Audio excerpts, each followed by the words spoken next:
如果任由其成长下去，那么对于暗黑大计划的实施自然会受到阻碍。在见识到了萧炎的强大玄妙的天地之力后，魔神也不再留手，直接是展现出了自己的真正实力。他毫不犹豫地施展出了那被誉为堪比造化神技第一魔技魔神噬灵阵。随着魔神的低沉魔音响起，身影如同幻影般消散原地，化作一道暗黑诡异的魔光，直冲天穹。在那天穹的深处，仿佛触碰到了某种禁忌的恐怖魔之力量。一个巨大的六芒星魔阵图缓缓浮现，其上密布的魔纹如同活物般蠕动着，散发出一种摄人心魄的魔息波动。而六芒星的魔阵图中，每一道魔纹都仿佛蕴含了无穷的魔之力，它们在其中跳跃旋转，形成一幅幅震撼心灵的画卷。魔神噬灵阵的威力之大，即便是造化主神也要心生畏惧。这股恐怖的魔之力似乎能吞噬一切神魂，让万物之灵都陷入永恒的黑暗当中。魔神的魔影不知何时出现在了六芒星魔阵图的中心，他的目光深邃而阴森可怕，手中出现了一根漆黑的魔杖，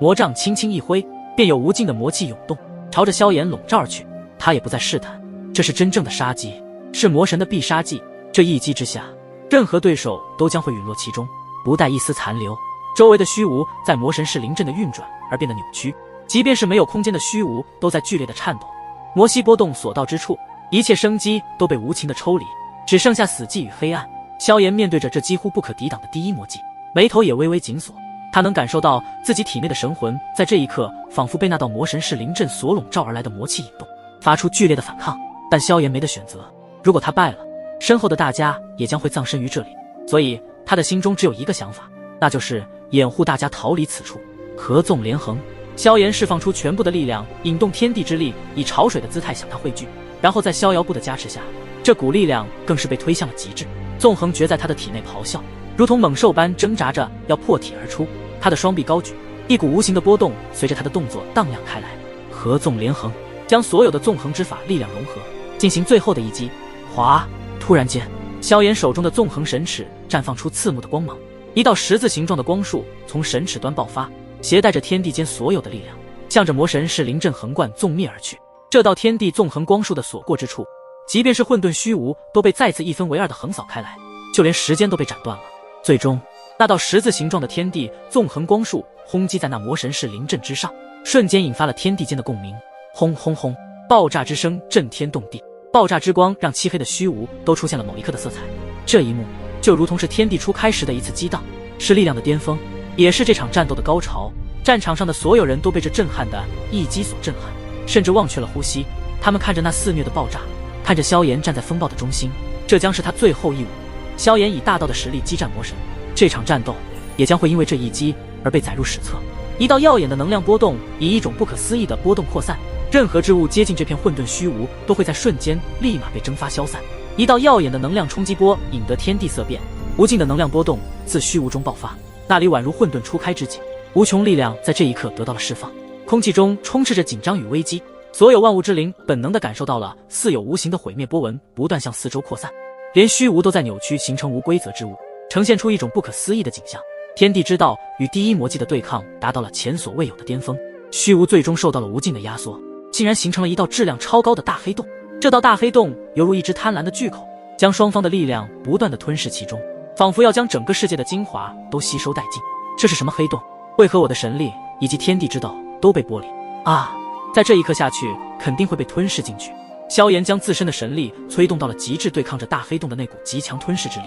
可是他和魔神的身影在大黑洞面前却显得有些渺小，仿佛是两粒尘埃，在大黑洞面前进行挣扎，无力抵抗那股高质量的强大吸力。最终，萧炎和魔神都抵挡不住超高质量的大黑洞吞噬，都被卷入大黑洞之中，瞬间消失不见。远处的众人面对着这场突如其来的大黑洞，无不目瞪口呆，心中涌起难以言喻的恐慌。他们清晰地感受到一股前所未有的危机正悄然逼近，仿佛下一刻他们也将被这股神秘的大黑洞力量吞噬。这场危机不仅仅是针对萧炎和魔神两位主角，更是针对他们这里的所有人。不好，那大黑洞似乎要吞噬这里的所有万物，即便是虚无它都不会放过。众人运转自身的强大神力，想要抵挡住大黑洞的吞噬之力，可是在接触的那一瞬间，他们的神力就被剥离体内，在他们的体内瞬间弥漫出一种令人窒息的死亡气息，每个人都感到一种深深的无力感。在这股大黑洞的能量波动之下，他们的生死仿佛不再是自己所能掌控的。最终，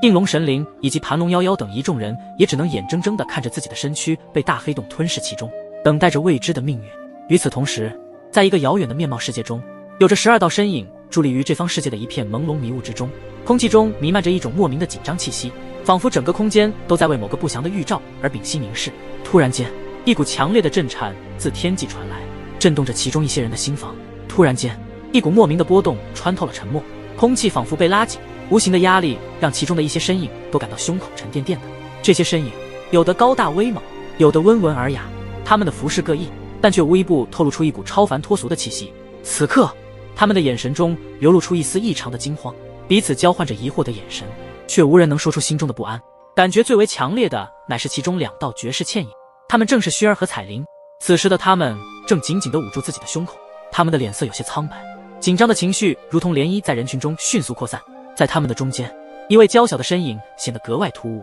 那是一位拥有纯真面庞的小萝莉，她那双明亮的大眼睛此刻显得有些困惑。当她察觉到身旁的紧张气氛时，不禁好奇地问道：你们怎么了？薰儿和彩铃2位平日里神态自若的女子，此时却显得异常紧张。她们相互对视，然后几乎刚刚在同时捂住了自己的胸口，仿佛要感受那股莫名的失落。薰儿的声音微微的颤抖：